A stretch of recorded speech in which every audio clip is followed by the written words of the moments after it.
Eric, thank you for taking the time, buddy. Hey, I'm pulled over on the highway in Las Vegas. I just got off the 10th hole. I got a call from my editor. He told me the news, and I wasn't altogether shocked. And as to Sid's point, there's nothing like picking up 2 paychecks.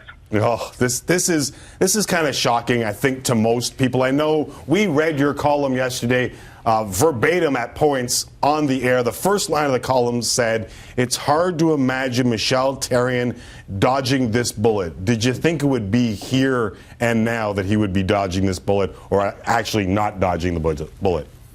I thought it would be out of the bye week, and I thought, no matter what, coming out of the summer, he'd be gone. You just have that kind of losing go on for so long. It's bad optics. And you look at the moves that Marc Bergevin made last summer. These were not long-term moves. They were not looking to win the Stanley Cup with Shea Weber at 35 years old. They made this move getting 4 years older with Weber in the trade for Subban to win now. And the window is now. You look at Carey Price, he's on an expiring contract at the end of next season. He could be making as much as $10 million or $11 million on his next contract. There's no team in the cap era winning with a goalie making that much. He's the one guy that potentially could take you there on his own, but that's a long shot. And right now, the Canadiens have a window to win, and they couldn't allow that energy to continue. I thought Therrien would be given a chance to right the ship for a couple games out of the bye week, see with a fully healthy roster for the first time in a long time, with Gallagher back, with a well-rested team. There would be no more excuses, and he'd have a chance. So I'm a bit surprised it's done, but I'm not fully surprised. Right. Eric, how does I have a million questions. How does Claude Julien get Carey Price to play better?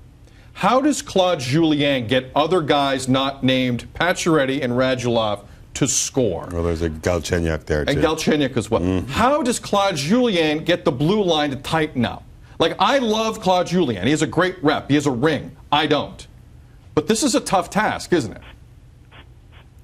Yeah, it's a tough task. But you know what? I loved something that Adam Oates said on Hockey Night in Canada last weekend. He said, when a new coach comes in, it makes a big difference for 6 guys. 3 guys who are going to get more ice time right away, and 3 guys who are going to get less. And you look at one guy in particular that wasn't getting a lot of ice time under Michel Therrien. That's Alex Galchenyuk. He's got to be a pinnacle player for the Canadiens. He needs somebody behind him really believing in what he can do to boost his confidence. They haven't been missing all that much on the defensive end. I think offensively, they've certainly hit a wall, and the secondary scoring hasn't been there. Therrien's vision was to balance out his lines. He felt this team could be that much better if, they had that first line of Philip Danault with Radulov and Pacioretty going, if they could get a secondary boost with Galchenyuk away from them, if Galchenyuk could be a self-starter, a guy who makes the guys around him better. Right now, there's got to be a confidence boost for that guy in particular. I look at a guy like Nathan Beaulieu, who could see his ice time boost as a result of this. I also think that Marc Bergevin is not done here. I think he might have a trade or two up his sleeve. He certainly will have one between now and March 1st.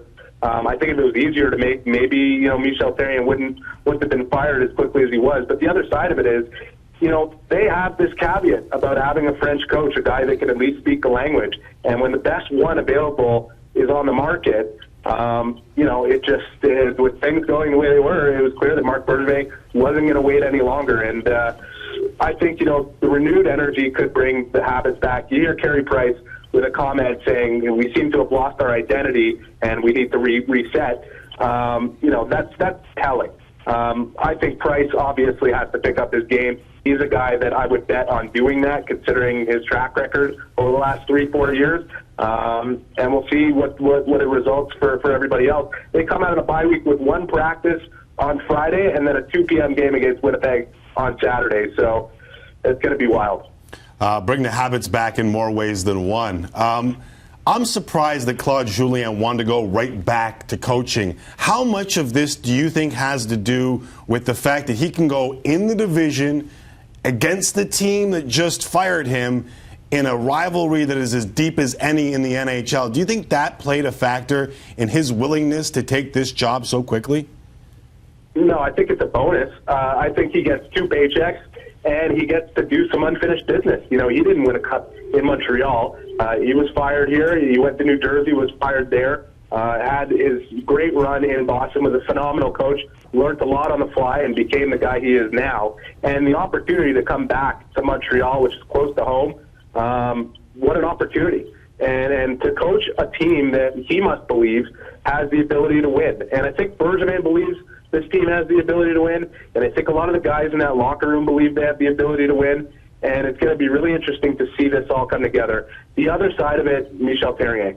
Here's a guy, you could say what you want. He's not the most popular person. He doesn't communicate with the eloquence of a John Cooper. He'd never be accused of that. And I think that's a lot of the reason why he gets a lot of flack in Montreal over the last number of years. But he approached the job extremely passionately. I spent an hour and a half with him one-on-one in his office this year and learned a lot about this man. And, for everything everybody said about him, an extremely methodical guy who, at the end of the day, had trouble adapting at certain points, and especially when things got rough.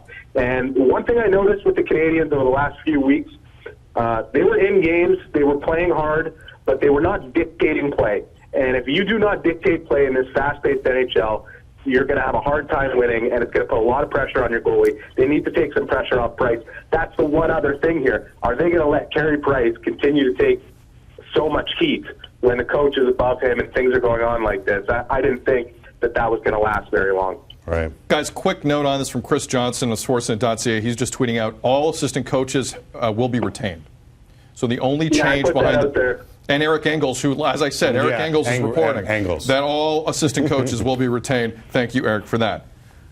What are the Bruins thinking right now? Yeah, by the way, on that note, guys, I'm a little surprised about that. I want to say this. Jean-Jacques Gagnon, who's a very good friend of Marc Bergevin, grew up with him, played junior hockey with him. They grew together, made it to the NHL in different cities. He ran one of the worst power plays in the league last year. He switched over to the penalty kill this year and is running one of the worst penalty kills in the league. The way they've deployed their defense at times over the last number of years, which he's in charge of, has been questionable. I'm a little surprised that he's staying on board here. That's the other part of this is if you were to take up Michel Therrien's case, I mean, you could take up those special teams numbers. You'd also take up injuries. I mean, this team has been beaten up by injury. They haven't exactly responded very well to it, but he hasn't had the full display of troops to send out there. And even then, you could argue he doesn't have the depth once a few of those guys go out. Yeah, well, listen, according to ManGameGloss.com, which is a great website, the Canadiens had more injuries to key players through a 2-month stretch from November through December than any other team in the league. But when we got to January and we got to February and they started to return to health, you would have expected things to turn around. And they floated pretty well. They were able to maintain a very healthy lead, and not because the teams around them weren't playing that well. They managed to play .500 hockey with a lot of key players injured, like Galchenyuk, Gallagher, Markov, Patterson. Like, those are big names to be missing. And Carey Price obviously hit a certain exhaustion point with the World Cup and going to the All-Star break and all that. So, they did a pretty good job keeping it on the rails. But once everybody kind of returned to health and they had a full roster without Brendan Gallagher, the excuses were running out. So that's why I thought, coming out of the bye week, maybe there's a chance Therrien keeps his job. But that didn't happen, obviously. Eric, we've seen 3 other coaching changes this season. Yeah, funny that the Habs faced 2 of those teams before this happened. True. Well, that's to my point, though, Timmy. Like, things are working out on Long Island. Yeah. Things are working out in St. Louis. They faced St. Louis. And in short term in Boston, it hasn't been a disaster so far. How much of a role, Eric, do you think the success of those teams played in Jeff Molson pulling this trigger? Listen, I want to correct you right there. This is not Jeff Molson pulling the trigger. It's Marc Bergevin, absolutely. And it is because he's very close with Michel Therrien. But the way the Canadiens operate, if they proved anything last year, is that they are straight in the line.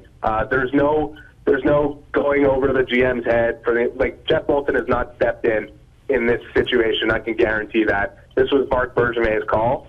And I'm sure it's like we saw Doug Armstrong after firing Ken Hitchcock. I'm sure it's a really tough call for him to make. But when you have a guy like Claude Julien on the market and you have that caveat on the job that the guy needs to speak French, it's a clock that's ticking. That was the main purpose of my column the other day. I didn't mention Claude Julien by name, but the clock was ticking on Michel Therrien. He was on borrowed time.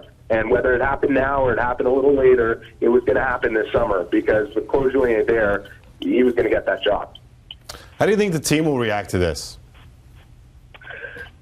That's the ultimate question. You know, I don't want to say that they're going to pull a St. Louis or a Boston or a New York Islanders. Well, the Islanders were actually, I think, 6-3-1 in Capuano's last 10 games, so that there was a reverse coming already. But I'm not sure. You know, I'm not sure how they're going to handle it. You have to imagine them with a fully healthy roster, with the break that they just had, 5 days off, which was desperately needed for Price of all people, but especially Shea Weber as well, for other players on the roster that have been on the afterburners with all those injuries. It definitely came at the right time. They have to respond. They have to respond properly. And like I said, I'm not sure this is the last flint here. I'm not sure this is the last spark. Yeah. I really believe that between now and March 1st, there's going to be an impact player or two coming to Montreal. And I think Galchenyuk may play a role either way in Claude Julien's new system or potentially in that trade that you might be talking about, Mr. Engels. The thing that I love most about this is that we could hear your hazards. You are literally on the side of the road after the 10th hole. You got to stay safe, McCall. In Vegas. We appreciate you pulling over and talking to us. Yeah, and I got the air conditioning off. I'm boiling here. So. All right. Turn it back. All right. Get the car going. Eric. Yeah, turn Thanks it for up doing on this. high. Thanks, man.